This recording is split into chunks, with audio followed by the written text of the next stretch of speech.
Sabana. Are you ready? Kicau, kicau, kicau mania. Kicau, kicau, kicau mania. Kicau, kicau. Jadi, sebelum masuk ke perhitungan, kita harus paham dulu nih apa yang dimaksud dengan investasi utang. Jadi, investasi utang itu kegiatan yang menanamkan dana pada instrumen keuangan berupa surat utang dengan tujuan memperoleh keuntungan dalam bentuk bunga, dan pada akhir periode investor juga akan menerima kembali pokok investasinya. Jadi, kalau dijelasin secara sederhana, perusahaan itu punya dana yang nggak digunakan untuk operasional jangka pendek. Daripada dana tersebut nganggur gitu, perusahaan tuh bisa menempatkan dananya pada instrumen seperti obligasi. Dengan membeli obligasi, perusahaan sebenarnya sedang meminjamkan uang kepada pihak penerbit obligasi. Sebagai imbalannya, perusahaan akan menerima bunga secara berkala. Jadi, sumber keuntungan dari investasi utang itu biasanya dari pendapatan bunga dan pelunasan pokok investasi pada saat jatuh tempo. Contoh investasi utang itu berupa obligasi pemerintah, misalnya obligasi korporasi atau perusahaan, surat utang jangka panjang, itu juga termasuk investasi utang. Nah, berikutnya klasifikasi investasi utang. Yang pertama itu ada biaya perolehan diamortisasi, nilai wajar melalui penghasilan kompresif lain, dan nilai wajar melalui laba rugi. Next, kita bakal bahas gimana pengakuan dan pengukuran awal si investasi utang ini. Jadi, ketika perusahaan membeli investasi utang, investasi tersebut tuh nggak langsung dicatat sembarangan. Di akuntansi, investasi awal diukur berdasarkan nilai wajar ditambah biaya transaksi yang berkaitan dengan pembelian langsung. Jadi kalau perusahaan membeli obligasi, maka nilai investasi biasanya tuh berasal dari harga beli instrumen tersebut. Nah, setelah dicatat pertama kali, investasi itu kan nilainya nggak selalu tetap ya, nilainya bisa berubah secara bertahap selama masa investasi. Jadi perubahan inilah yang nanti dihitung menggunakan suku bunga efektif. Metode suku bunga efektif itu metode yang digunakan untuk menghitung pendapatan bunga yang sebenarnya diperoleh perusahaan selama masa investasi. Berikutnya, kita bakal bahas investasi utang dengan biaya perolehan diamortisasi.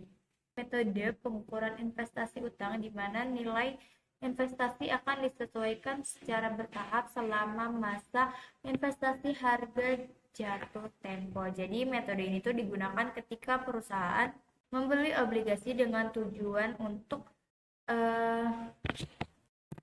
menahan hingga jatuh tempo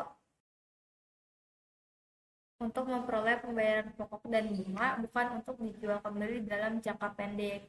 Nah, ciri-cirinya itu yang pertama, investor memperoleh arus kas kontribusi berupa bunga dan pokok. Yang kedua, menggunakan metode suku bunga efektif. Yang ketiga, nilai investasinya tuh bisa berubah karena dia itu adanya premi atau diskonto. Kita langsung masuk aja ke contoh soalnya, yaitu di sini ada data. PT adalah pokoknya membeli obligasi dengan data nilai nominal sebesar 1 juta, bunga kuponnya 8% per tahun, harga belinya 920.000, jangka waktunya 3 tahun, suku bunga efektifnya 10%, bunga dibayar setiap tahun. Keterangannya bunga dibayar setiap tahun. Di sini yang diminta adalah hitung pendapatan bunga tahun 2024, hitung amortisasi diskonto buat tabel amortisasi tahun pertama hingga buat jurnalnya. Oke, kita bakal langsung ke pembahasannya, yaitu yang pertama kita bakal cari hitung pendapatan bunga suku efektif. Didapat dari harga beli dikalikan dengan suku bunga efektifnya sebesar 10%, yaitu 920.000 dikalikan dengan 10% didapat sebesar 92.000. Nah, yang berikutnya kita bakal hitung bunga kas diterima dengan cara nilai nominalnya dikalikan dengan kuponnya, yaitu sebesar 1 juta rupiah dikalikan dengan 8% didapat 80.000 rupiah. Yang ketiga kita hitung amortisasi diskontonya dengan mengurangkan antara perhitungan yang pertama dengan kedua, yaitu pendapatan bunga dengan kas diterimanya 92.000 dikurang dengan 80.000. didapatlah amortisasi diskontonya 12.000. Next, kita bakal mencatat nilai akhir tahunnya itu. Nah, kita bakal catat itu dengan nilai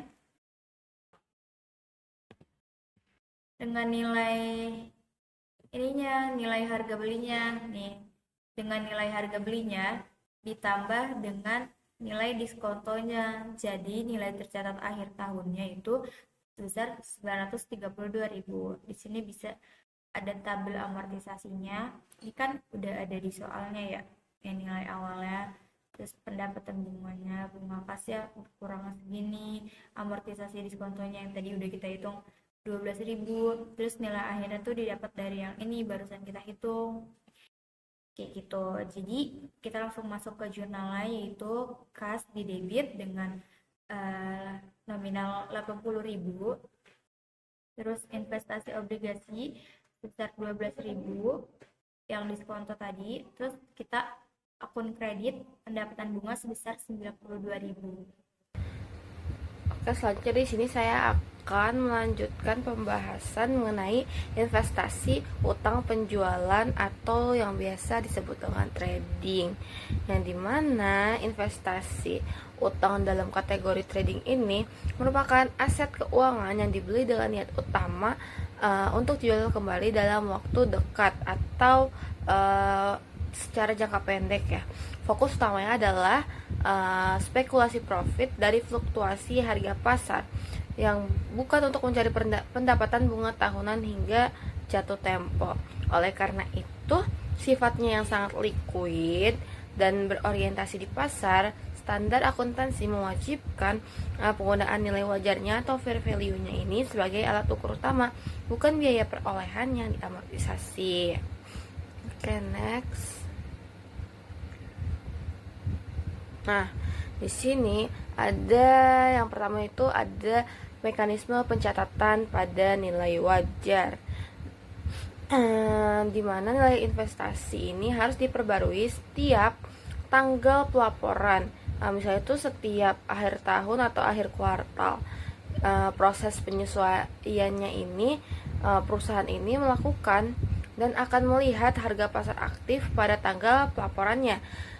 Jika harga pasar saat ini lebih tinggi dari nilai buku yang sebelumnya, maka aset di neraca harus dan akan dinaikkan nilainya. Sebaliknya, jika harganya jatuh turun, nilai aset di neraca juga harus ikut diturunkan. Nah, yang kedua di sini ada perubahan nilai wajar langsung ke laba rugi. Gimana sih dampak langsung ini ke laporan laba rugi? Nah, jadi klasifikasi trading ini selisih antara nilai wajar periode ini dan nilai wajar periode sebelumnya, yaitu keuntungan atau kerugian yang belum direalisasi, dihitung sebagai pendapatan atau beban yang dimasukkan langsung ke dalam laba rugi periode berjalan. Artinya kalau misalkan keuntungan nilai wajar, maka dia akan menambah laba perusahaan, dan jika dia kerugian nilai wajar, maka dia akan mengurangi laba dari si perusahaannya. Oke, next. Nah, selanjutnya saya akan membahas materi mengenai opsi nilai wajar. Di mana entitas ini memiliki opsi atau pilihan untuk melaporkan sebagian besar aset keuangannya pada nilai wajar, yang dimana seluruh keuntungan dan kerugiannya ini yang terkait dengan perubahan nilai wajar dilaporkan dalam laporan laba rugi. Jadi opsi nilai wajar ini membahas mengenai salah satu instrumen fleksibilitas dalam pelaporan keuangan, yaitu opsi nilai wajar atau fair value option, di mana opsi ini juga memberikan ruang bagi entitas untuk menyajikan kondisi keuangan yang lebih relevan dengan realita pasar di aslinya. Jadi secara definisi, si entitas atau perusahaan ini memiliki opsi untuk melaporkan sebagian besar aset keuangannya berdasarkan nilai wajarnya. Nah, kenapa sih hal ini tuh penting? Karena dengan menggunakan nilai wajar, maka seluruh keuntungan maupun kerugian yang muncul akibat fluktuasi dari nilai pasar ini akan langsung diakui dan dilaporkan di dalam laporan laba rugi pada periode berjalan. Hal ini memastikan bahwa pengguna laporan keuangan mendapatkan informasi yang paling up to date atau terbaru mengenai nilai aset dari perusahaannya ini. Nah, tentu di sini ada ketentuan-ketentuannya. Yang pertama yaitu diterapkan pada basis instrumen dengan instrumen atau instrumen by instrumen basis. Di sini maksudnya itu perusahaan tuh dapat memilih secara spesifik instrumen mana yang ingin menggunakan opsi nilai wajar. Artinya, perusahaan tidak wajib menerapkan opsi ini ke seluruh asetnya sekaligus. Bisa dilakukan secara selektif tergantung pada karakteristik instrumen tersebut. Terus ketentuan kedua itu pada umumnya dilakukan hanya pada saat pertama kali entitas membeli aset keuangan atau terjadinya liabilitas dari keuangan. Jadi keputusan untuk menggunakan opsi nilai wajar ini umumnya hanya bisa diambil pada saat pertama kali entitas membuat atau membeli aset keuangan tersebut atau saat liabilitas keuangan tersebut terjadi. Ini adalah keputusan di awal transaksi tersebut. Lalu poin ketiga atau ketentuan ketiga itu entitas harus mengukur instrumen ini dengan nilai wajar hingga entitas tidak lagi memilikinya. Yang dimana hal ini berarti sifatnya permanen atau irrevocable. Yang dimana setelah perusahaan memutuskan untuk menggunakan opsi nilai wajar pada suatu instrumen, entitas ini wajib mengukur instrumen tersebut menggunakan nilai wajar secara konsisten sampai instrumen itu tidak lagi dimiliki atau jatuh tempo. Kita tidak diperbolehkan untuk mengubah metode pengukuran di tengah-tengah jalan. Jadi dia sifatnya permanen. Oke. Nah, selanjutnya di sini ada contoh soal di mana Hardy AG membeli obligasi yang diterbitkan oleh German Central Bank, yang dimana Hardy berencana untuk menyimpan investasi utang ini hingga jatuh tempo dalam 5 tahun. Pada tanggal 31 Desember 2019, biaya perolehan diamortisasi atas investasi ini sebesar 100.000 euro dan nilai wajarnya sebesar 113.000 euro. Apabila Hardy memilih opsi nilai wajar untuk menghitung investasi ini, maka pada tanggal 31 Desember perusahaan harus membuat jurnal sebagai berikut. Nah, di sini kita analisis dulu ya. Jadi kasus dari Hardy AG ini di mana Hardy AG membeli obligasi kan yang diterbitkan oleh German Central Bank. Meskipun rencana awalnya ini menyimpan investasi utang hingga jatuh tempo dalam waktu 5 tahun, atau bisa disebut held for collection HFC, di mana perusahaan memutuskan untuk menggunakan opsi nilai wajar. Jadi di 31 Desember berarti biaya perolehan yang diamortisasi atau nilai buku berdasarkan amortisasi yang tercatat yaitu sebesar atau sebanyak 100.000 euro. Namun nilai wajar atau harga pasar obligasi saat itu naik menjadi 113.000 euro. Nah, karena Hardy ini memilih opsi nilai wajar, maka selisih dari kenaikan dari 100 ke 113 ini harus segera diakui dalam laporan keuangan periode tersebut atau periode berjalan. Nah, berdasarkan kondisi dari Hardy ini, jurnal yang harus kita buat pada tanggal 31 Desember di sini 2019 yaitu adalah debt investment German bonds sebesar 13.000 di debit. Nah, kenapa di debit? Akun aset ini di debit karena nilai investasi perusahaan saat ini berarti bertambah kan di neraca. Maka dia taruhnya di debit sebesar 13.000 pada unrealized holding gain or loss income sebesar 13.000 di kredit. Nah, kenaikan ini dicatat sebagai keuntungan yang belum direalisasi dan masuk ke dalam laporan laba rugi. Oke, mungkin selanjutnya bisa dijelaskan oleh rekan saya. Oke teman-teman, sekarang kita masuk ke bagian investasi ekuitas. Mungkin kita geser sedikit ke sini agar kita kelihatannya bagian catatannya. Oke, nah apa sih investasi ekuitas itu? Nah, investasi ekuitas adalah investasi dalam bentuk saham pada perusahaan lain yang memberikan hak kepemilikan kepada investor. Jadi, ketika seseorang atau perusahaan membeli saham perusahaan lain, maka investor tersebut memiliki bagian kepemilikan atas perusahaan tersebut. Tujuan dari investasi ekuitas ada beberapa.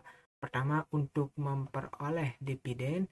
Nah, yang kedua, untuk mendapatkan capital gain. Dan yang ketiga, memiliki pengaruh atau pengendalian terhadap investasi. Nah, ini ada klasifikasi kepemilikan dalam pemegang saham. Yang pertama, ada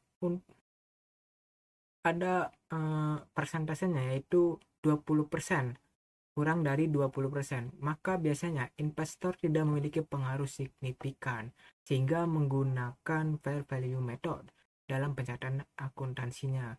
Kedua, jika kepemilikan berada di antara 20 sampai 50%, investor dianggap memiliki pengaruh signifikan terhadap perusahaan investasi. Oleh karena itu, metode yang digunakan adalah equity method. Yang terakhir yaitu kepemilikan lebih dari 50%, maka investor dianggap memiliki kendali atas perusahaan lain. Dalam kondisi ini, perusahaan harus menyusun laporan keuangan konsolidasian atau konsolidasi. Oke, next masuk kita ke pengaruh signifikan. Nah, yang kita bahas yaitu tentang pengaruh signifikan jika investor memiliki 20% atau lebih saham dengan hak suara, maka diasumsikan memiliki kemampuan mempengaruhi kebijakan keuangan dan operasional investor. Nah, ada beberapa indikator yang menunjukkan adanya pengaruh signifikan. Pertama, adanya perwakilan dalam dewan direksi. Kedua, partisipasi dalam pengambilan keputusan. Dan yang ketiga, adanya transaksi material antar perusahaan. Terus yang keempat, pertukaran personal manajemen antara investor dan investor. Dan yang terakhir, adanya ketergantungan teknologi. Terus,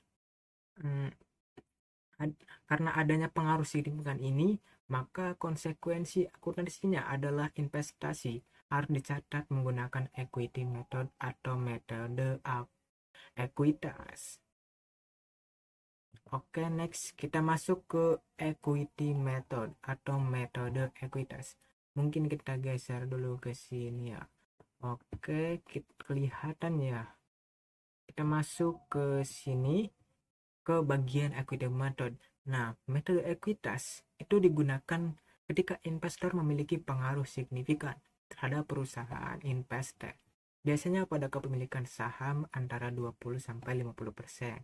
Dalam metode ini, investasi awal dicatat sebesar harga perolehan. Namun, nilai investasi tersebut tidak tetap, melainkan akan berubah sesuai dengan bagian laba atau rugi dari perusahaan investor. Artinya, ketika perusahaan investor memperoleh laba, maka bagian laba yang menjadi hak investor akan menambah nilai investasi. Sebaliknya, jika investor mengalami rugi, maka nilai investasi investor juga akan menurun.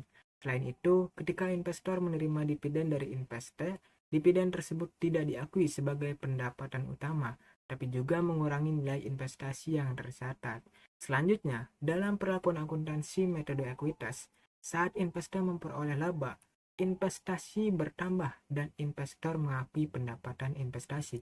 Sedangkan saat menerima dividen, nilai investasi akan berkurang. Secara sederhana, rumusnya yaitu nilai investasi akhir sama dengan investasi awal ditambah bagian laba lalu dikurangi dividen. Oke, kita lanjut ke bagian contoh equity method. Kita masuk ke contohnya. Di sini ada Maxi Company membeli 20% saham Mini Company sebesar $480.000. Karena kepemilikannya mencapai 20%, maka Maxi Company dianggap memiliki pengaruh signifikan dan harus menggunakan metode ekuitas. Selanjutnya pada tahun 2024, Mini Company memperoleh laba sebesar $200.000. Karena Maxi memiliki 20% saham, maka bagian laba yang menjadi hak Maxi adalah 20% dikali $200.000 sehingga hasilnya $40.000. Bagian laba ini akan menambah nilai investasi Maxi sekaligus diakui sebagai pendapatan investasi.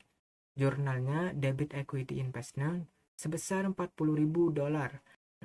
Kredit di bagian kredit ada investment income sebesar $40.000.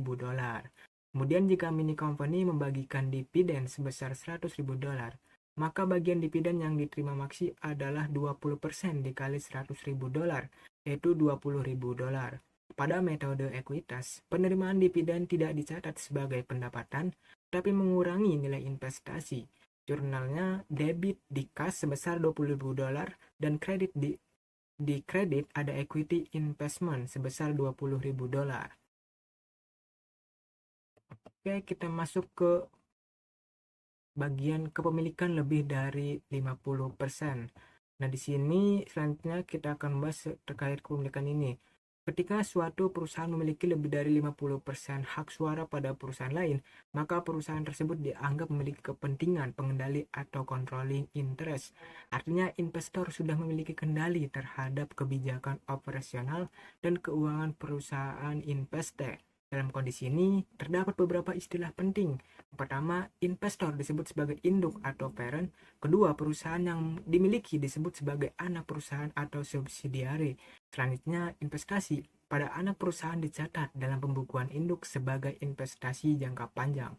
Namun, yang paling penting adalah perusahaan induk wajib menyusun laporan keuangan konsolidasian atau consolidated financial statement. Laporan keuangan konsolidasian bertujuan untuk menyajikan posisi keuangan dan kinerja seluruh grup perusahaan seolah-olah menjadi satu entitas ekonomi.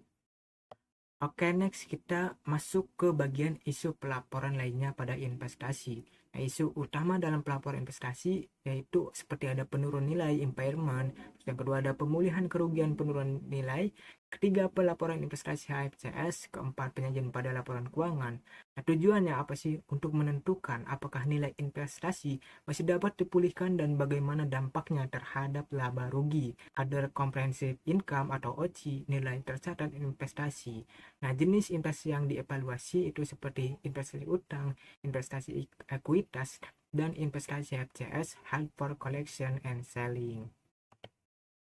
Nah, selanjutnya kita masuk ke bagian penurunan nilai, impairment. Nah, penurunan nilai itu terjadi ketika nilai wajar itu nilai wajar investasi kurang dari nilai tercatat. Kondisi ini menunjukkan bahwa investasi mengalami penurunan manfaat ekonomi sehingga perusahaan harus melakukan penyesuaian nilai. Dalam akuntansi kerugian akibat penurunan nilai diakui pada laporan laba rugi sebagai loss on impairment atau kerugian penurunan nilai. Jurnal umum yang digunakan dalam pencatatannya yaitu di debit loss on impairment yang berarti kerugian penurunan nilai, dan di credit allowance for impaired investment yang berarti cadangan kerugian penurunan nilai investasi utang. Nah, tujuannya menyesuaikan nilai investasi, menunjukkan estimasi kerugian kredit, dan menyajikan nilai aset secara wajar. Oke, selanjutnya kita masuk ke contoh soal. Nah, di tabel sebelah kanan, kita bisa melihat perbandingan antara contractual cash flows, expected cash flows, dan loss of cash flows. Contractual cash flows adalah arus kas yang seharusnya diterima sesuai kontrak, sedangkan expected cash flows adalah estimasi arus kas yang diperkirakan benar-benar dapat diterima perusahaan. Ternyata setiap tahun terdapat selisih sebesar 4.000 yen antara arus kas kontraktual dan arus kas yang diharapkan diterima. Jika dijumlahkan selama 4 tahun, total kehilangan arus kas mencapai 16.000 yen. Namun, dalam impairment, kerugian tidak langsung dihitung sebesar total selisih tersebut. Perusahaan harus menghitung nilai kini atau present value dari arus kas yang masih diharapkan diterima. Perhitungannya dilakukan menggunakan tingkat bunga efektif 10%. Pertama, dihitung present value dari pokok investasi sebesar 200.000 yen yang akan diterima 4 tahun lagi. Hasilnya sebesar 136.602 yen. Kemudian dihitung juga present value bunga tahunan sebesar 16.000 yen selama 4 tahun yang hasilnya 50.718 yen. Jika kedua nilai tersebut dijumlahkan, maka total nilai kini arus kas yang masih dapat dipulihkan adalah sebesar 187.320 yen. Sementara itu, Nilai tercatat investasi sebelumnya adalah 200.000 yen. Karena nilai yang dapat dipulihkan lebih rendah dibanding nilai tercatat investasi, maka terjadi penurunan nilai. Besarnya kerugian impairment dihitung dari 200.000 yen dikurangi 187.320 yen, sehingga menghasilkan kerugian penurunan nilai sebesar 12.680 yen. Nah, setelah nilai kerugian diketahui, perusahaan membuat jurnal penyesuaian. Jurnalnya adalah debit. Di debit ada loss on impairment, dan di sisi kredit ada allowance for impaired investment sebesar 200.680 yen. Berarti akun allowance digunakan sebagai akun kontra aset atau pengurang nilai investasi pada laporan posisi keuangan. Mungkin cukup dari saya. Terima kasih. Labanang, are you ready? Kicau, kicau, kicau mania.